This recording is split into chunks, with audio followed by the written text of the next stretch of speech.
and welcome to Rasta's Realities.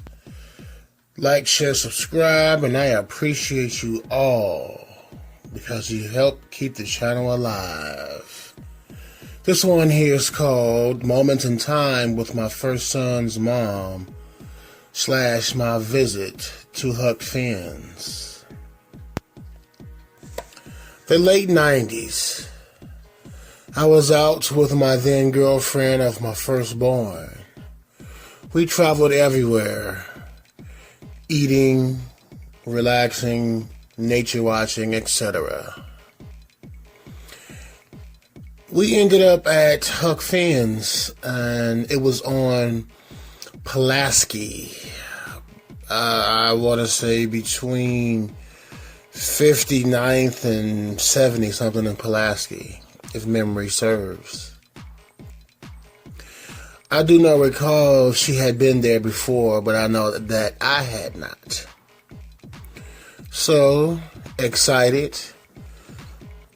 We entered the door, and it seemed all who was present turned to look at us.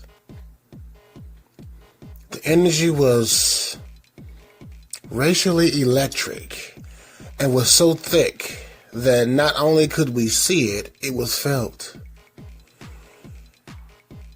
I do not recall if we ate there or not, because it was so long ago, but I do recall, the only thing that I recall is that we entered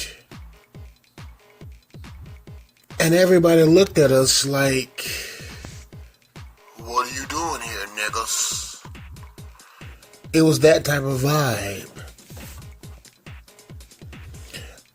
I should have known with a name like Huck Finn's that it wouldn't be a place that welcomes we people who are darker than blue. I also recall us eyeballing each other and agreeing without a single word that this wasn't the place to eat. Thus, us turning right around to exit because there's no way that our food would not have been poisoned with spit, kitchen cleaners, or something that would have jeopardized our health. A place, as I stated, a place called Huck Finn's, in my opinion, did sound like a Casper-only place, of which was confirmed when we entered the space, of which intuition kicked in and shit, we boned out to feast some other place. I wonder, does she remember that experience?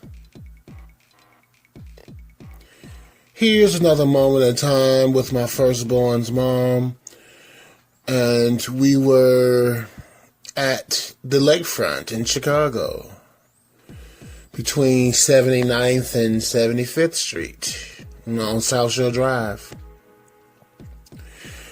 I cannot recall whose idea it was, but we ended up at the lakefront during the daytime, close to the park's walking area.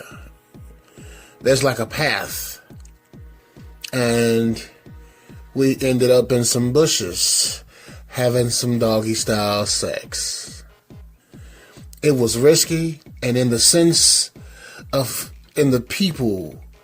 was risky in the sense of people going and coming past where we pick to get it in at.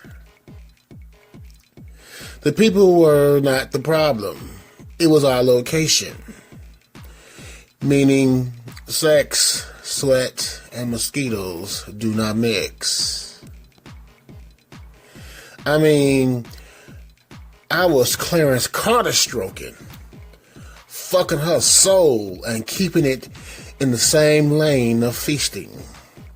I was poking that puss the same as our asses was getting poked by mosquitoes, of which we did not feel while we were in the moment.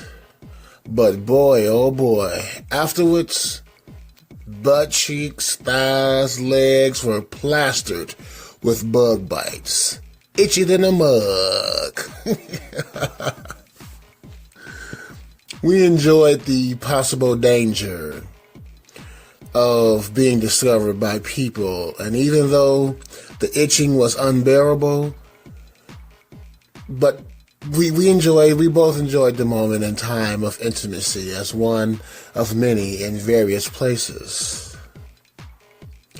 I believe my firstborn was conceived